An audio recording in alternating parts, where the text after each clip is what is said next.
Hello everyone, welcome back to the Majjhima Nikaya Summary and Practice Series. Lesson 3, the Discourse on the Heirs of the Dhamma. Today, we are going to explore the third discourse in the Majjhima Nikaya, known as the Discourse on the Heirs of the Dhamma, or in Pali, Dhamma Dayata Sutta.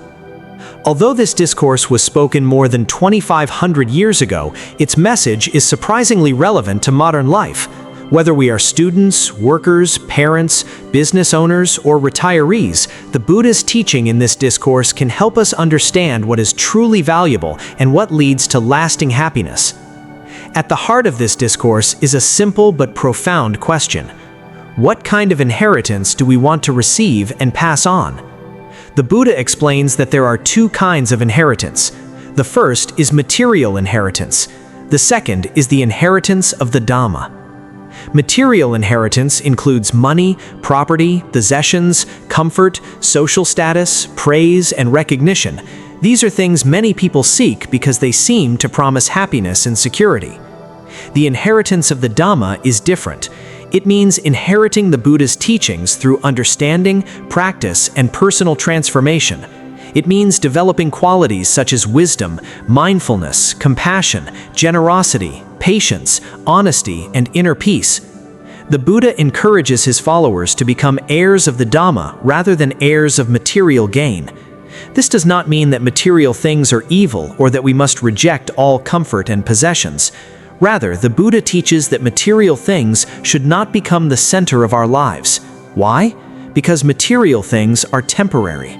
Money can be lost, possessions can break, status can disappear, praise can turn into criticism. Even our health changes with time. Everything we cling to eventually changes.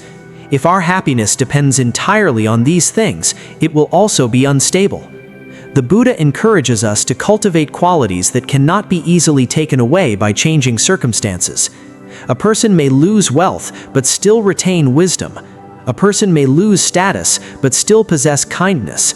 A person may face difficulties yet remain calm because they have trained their mind. These inner qualities are the true treasures of life. The Buddha also warns about the danger of becoming overly attached to material benefits. When the mind becomes focused on gain, comparison naturally follows. We begin measuring ourselves against others. Someone has a bigger house, someone earns more money, someone receives more praise. Soon, dissatisfaction follows. We may feel jealousy, resentment, or inadequacy. We may worry constantly about maintaining our position or getting ahead of others. The Buddha saw clearly that this cycle creates suffering. Even when people achieve what they want, satisfaction often does not last long. A promotion, a new possession, or social recognition may bring temporary happiness, but soon new desires arise. The finish line keeps moving. This pattern is common in modern society. Many people work extremely hard believing that more money, recognition, or possessions will finally bring peace, yet many still struggle with stress, anxiety, loneliness, and dissatisfaction. The Buddha's teaching invites us to ask whether we may be searching for happiness in the wrong place. According to the Buddha, lasting peace comes not from accumulating more things, but from transforming the mind. A person who inherits the Dhamma pays attention to inner development. Instead of asking, "How much do I own?" they ask, "What kind of person am I becoming?" Instead of asking, "How can I get more?" they ask, "How can I become wiser, kinder, and more mindful?" Instead of measuring success by possessions, they measure success by the reduction of greed, anger, and ignorance. Imagine two people. One becomes wealthy but remains anxious, jealous, and dissatisfied. The other has fewer possessions but develops contentment, kindness, and wisdom. According to the Buddha, the second person possesses the more valuable inheritance. This does not mean we should stop working, studying, or pursuing goals. The Buddha never taught laziness or irresponsibility. Rather, he taught that external success should be balanced with inner growth. We can earn money while practicing generosity. We can pursue a career while maintaining ethical conduct. We can enjoy material comfort without becoming attached to it. The problem is not the possession itself. The problem is attachment and craving. The Buddha also emphasizes self-reflection. A person who wishes to inherit the Dhamma must regularly examine their own mind. Instead of focusing on the faults of others, we learn to observe ourselves. We can ask, am I becoming less selfish? Am I becoming more patient? Do I react with less anger than before? Am I becoming more compassionate? Do I seek praise and recognition too much? These questions help us evaluate our spiritual development. In Buddhism, true progress is not measured by appearance, titles, or religious identity. It is measured by the gradual purification of the mind. A person may know many teachings but still be dominated by greed and anger. Another person may know only a little but sincerely practice kindness and mindfulness every day. The second person may actually be progressing further on the path. The Buddha repeatedly emphasizes practice, not just understanding. Learning is important, but learning alone is not enough. The teachings must be applied in daily life.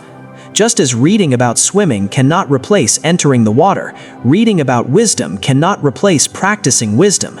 The inheritance of the Dhamma becomes real only when it changes how we think, speak, and act.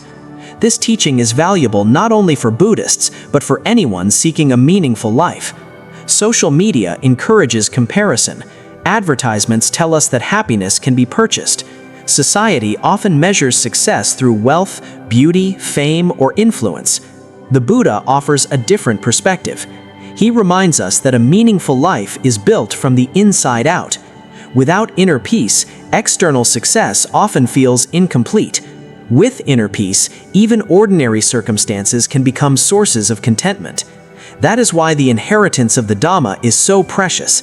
It provides a stable foundation even when circumstances change.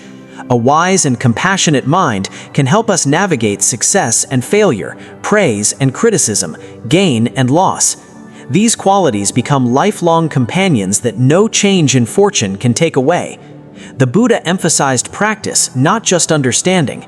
With that in mind, let's look at some simple ways to become heirs of the Dhamma in our daily lives. Hello everyone. Here are some simple practices for beginners. First, regularly examine your motivations.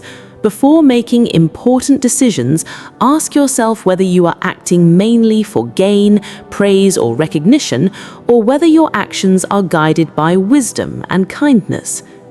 Second, practice contentment.